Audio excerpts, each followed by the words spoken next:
Hi, everyone. It's Henry DeVries, host of Agency Rainmaker TV. This is where we talk to agency owners and other small business owners on how do you make it rain? How do you bring in clients? And with me today is a man who knows a lot about that, Bruce Werner, author of Private Company Governance. Bruce, what are you going to talk to us about today? So I want to talk about being a private business owner and your governance system and how to take your business forward. So when I wrote my first book, Your Ownership Journey, I wrote it because having worked with private company owners for 30 years, there were certain questions they always struggled with. And I thought we can do better than that. And after getting feedback from, clients and friends, I wound up writing the second book, Navigating Private Company Governance, because at a certain point, most company owners ask the question, should I have a board or not? So I wanted to answer that question and make sure if they do have a board, they get the most out of it. And it can be a different board than you might be thinking about. So we'll cover that.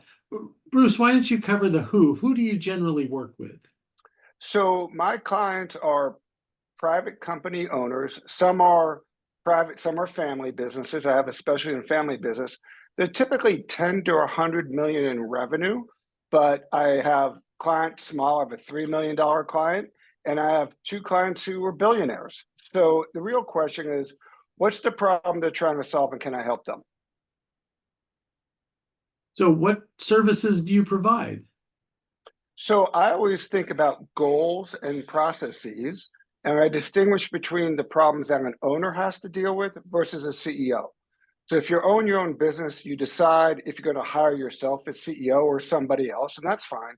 But as owner, you only make a half dozen decisions. What business am I in? How will I capitalize it? Who's going to run it? What do I want from it?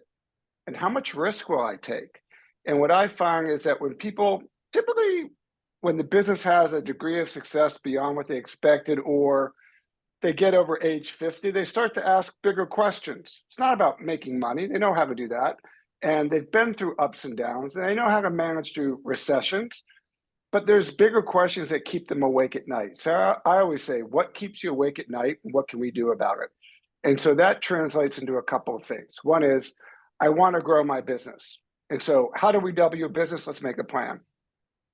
There's often, I think I want to go buy a company, but I don't know how to do it. Or often, I think I might want to sell my company, but I'm not sure. Can you help me understand the trade-offs so I can figure it out?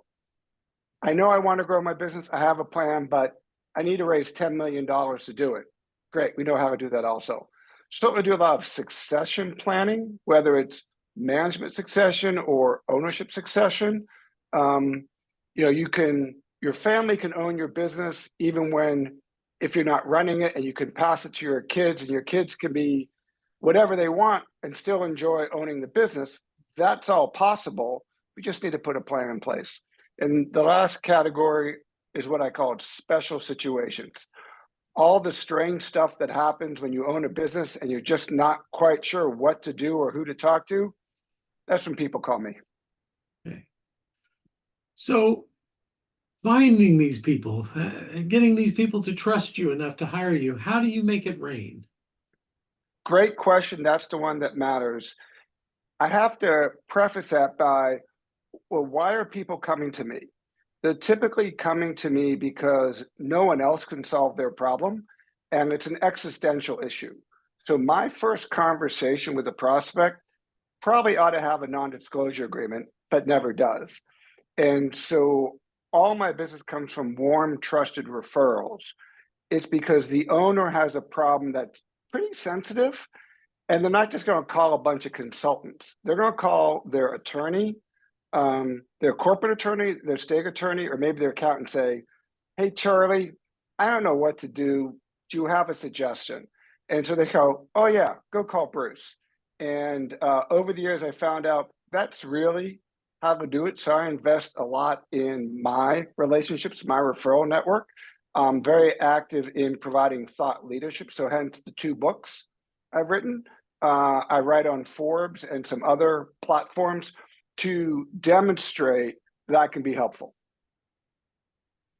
Well, I imagine that publishing also reinforces with your referral sources, those CPAs, attorneys, the other trusted advisors.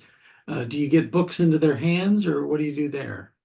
Great question. So when I decided to write my first book, uh, the basic question, are you writing a book to generate revenue from book sales or as a marketing piece? And I said from the beginning, this is not literature, this is marketing. And I'm willing to spend X dollars to fund a book in exchange for, because that will drive business.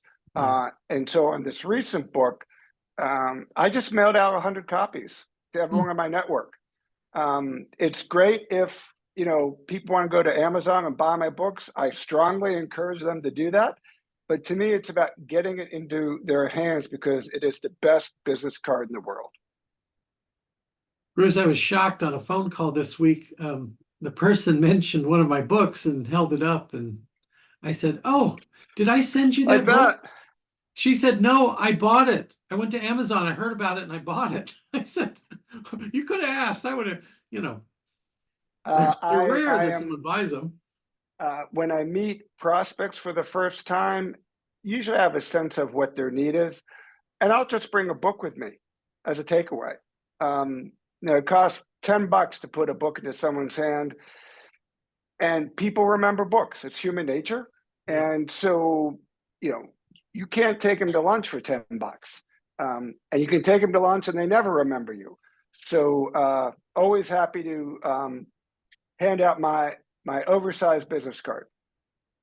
You just reminded me of that great lunch we had together in Chicago last year.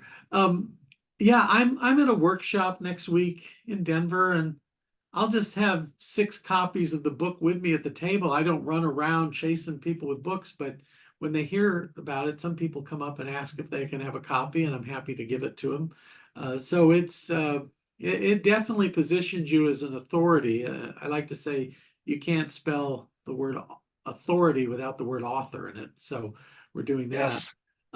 The Forbes, can you talk a little bit about your relationship with Forbes? Sure. So I'm a member of the Forbes Business Council, and so I produce material that I want to share. When I first started writing 7 or 8 years ago, it's because I was at a point in life where I had things I wanted to say and wanted to communicate. So I started writing a column on another platform that I'm still on, and over time found out that Forbes had a channel that I could participate in. So I put out about one column a month of things on my mind and very, very much focused on my clients, on the things they ask about. And it all revolves around the issues of ownership, succession planning, buying and selling companies, building and running boards of directors, and kind of related things. And frankly, I wrote a column for about 5 years, and that which actually led me to say, hey, I can actually write a book. I have enough content, and I have found that once I wrote the first book, it had organized my thoughts so well that when people would call me with something, frankly, I would say, okay, what chapter do I look at? And I Mm-hmm. didn't have to think from scratch. Oh, what do I tell the guy? Like, no, I have a game plan, and my work is completely bespoke. With every client, we start from scratch. There's no 12-step program. It's just what are your goals and how do we get you there? And then when I know what they want, I'll take an article on Forbes. It's like, hey, what about this? What about that? To show that I'm really kind of focused and have the expertise to help them. One last question. A lot of the agency owners who listen to the show, they have anywhere from 5 to 100 employees and average 10 million in billings. Um, when is it the size that you need to bring in a board? What's your Sure, advice? sure. So the first rule of boards is it's specific to every company. And so while I can give you some parameters, it just kind of depends. The second item is, you know, people start talking about boards when they're facing issues where they don't have experience or their management team and they realize they're kind of tapped out. They could be great at running their business, but if something that they've never seen before, doesn't matter how good you are. As a general rule of thumb, I've seen consistently when businesses hit 25 or 30 million in revenue, they start asking about boards. $10 million businesses, I know some that have boards, they're more likely to look for consultants that can complement them. It's really a matter of what's the complexity of the problems ahead of them, and boards should be looking 3 to 5 years out. They're not they're not designed to solve today's crisis. They often do crisis management, but that's not a reason to have a board. So, and there's different levels of a board. Some only meet once or twice a year and are not highly structured. Others are very highly structured. So think of it as a spectrum. What's your need? And then where on that spectrum makes sense? I've worked with clients where they weren't sure, so we had one board meeting to put a toe in the water, and then they kind of adjusted course from there. Mm-hmm. And there's ways of doing that so the outside talent you're bringing in realizes, oh yeah, this is good for me too.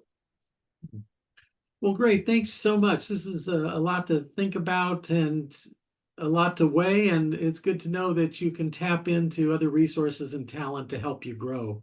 Well, Thanks for that's having all the me. time we have. Oh, you're welcome. It's all the time we have for this week. So until next time, make it rain.